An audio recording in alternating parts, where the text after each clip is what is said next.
बड़ी बड़ाई न करे बड़े न बोले बोल, हीरा अपने मुख से न कहे मेरा लाख टका का मोल। किसी किसी को इतनी बड़ी आदत होती है ना कि खुद को बड़ा समझने की और बड़ा दिखाने की। मैं ऐसा हूँ, मैं वैसा हूँ, मुझ में ये है, मुझ में वो है, मेरे पास ये है, मेरे पास वो है। मतलब खुद बड़ाई कर लेते हैं। मतलब लोगों को दिखाना चाहते हैं कि मैं कितना स्मार्ट हूँ, कि मैं कितना होशियार हूँ, मैं ऐसा हूँ ऐसा हूँ। तो साबित करना चाहते हैं कि मैं औरों से बेहतर हूँ, औरों से अच्छा हूँ, और दूसरों को नीचा दिखाना चाहते हैं। तो हीरा कभी अपनी बड़ाई खुद नहीं करता है। बड़ी बड़ाई न करे बड़े न बोले बोल, हीरा अपने मुख से न कहे मेरा लाख टका का मोल।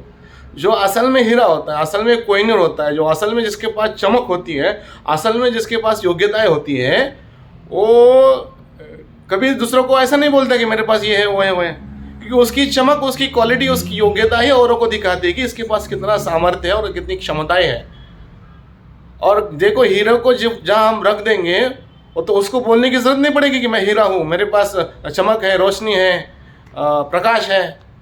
तो जहाँ वो होता है, वो उस एरिया, वो जो का वातावरण होता है, वो प्रकाश में कर देता है। और उसका प्रकाश ही हमें हमारे उसके प्रकाश ही हमें दिखाई पड़ता है कि वास्तविक में उसमें योग्यता है और वो असल में हीरा है। तो हमारी योग्यता ही लोगों को दिखती है, और योग्यता ही बता देती है कि इस व्यक्ति के अंदर कितनी अच्छाई है और कितना बड़े स्तर का व्यक्ति है। न कि बोलने से हम बड़े स्तर के हो जाएंगे या बड़े हो जाएंगे। इसीलिए ये जो कबीरदास जी बोलते हैं ना कि बड़ी बड़ाई न करे बड़े न बोले बोल, हीरा अपने मुख से न कहे मेरा लाख टका का मोल। आज से हमें यह ध्यान रखना है, कि यह समझ रखनी है कि अपनी बड़ाई हमें खुद नहीं करनी है। जब हम रामायण में जाएंगे तो जब हनुमान जी पूरा लंका दहन करके आए थे, पूरी की पूरी लंका की वाट लगा के आए थे, तो उनको लगा कि अब जाके पूछेंगे मेरे मुंह से कि क्या क्या हुआ, क्या क्या घटनाएं होंगी, तो मुझको तो मेरा बड़ापन नहीं करना है। तो जो कुछ भी ब्यूरा था, अहम न बढ़ने के कारण, मेरा अहम न बढ़े, क्योंकि मैंने ये किया, वो किया, इसको मारा, उसको मारा, तो रावण का लंका का दहन किया, उसका घमंड तोड़ा, इसका घमंड तोड़ा।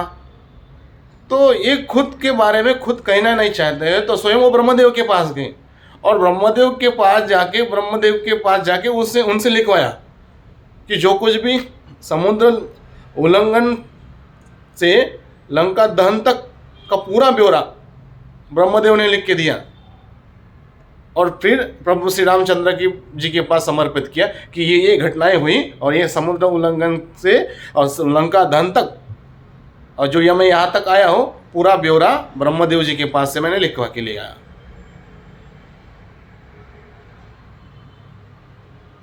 तो महाबली हनुमान जी खुद घमंड नहीं करते हैं, तो हम किस खेत की मूली है?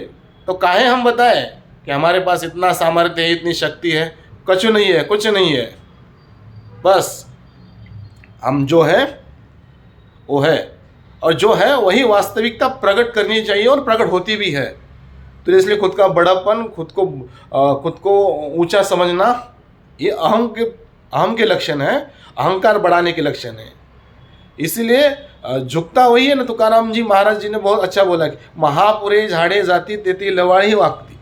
जो देखिए समुद्र की बाढ़ आ जाती है, तब जो बड़े बड़े झाड़ जो होते हैं ना, तो वो गिर जाते हैं, क्योंकि उस बाढ़ का प्रभाव और प्रेशर उतना होता है कि उसके सामने झाड़ की आकर टिक नहीं पाती है, जो खड़े होते हैं। मगर जो छोटे छोटे होते, देखो बाढ़ आ गई कि नीचे झुक जाते हैं, और बाढ़ गई कि फिर ऊपर टहलते हैं। तो इसी प्रकार जिसके भीतर अहंकार होता है, वो जीवन जीते समय वो कठिनाई से जूझ जाते हैं, वो टूट जाते हैं, क्योंकि अहंकार होता है। अहंकार से ठेस पहुंचती है।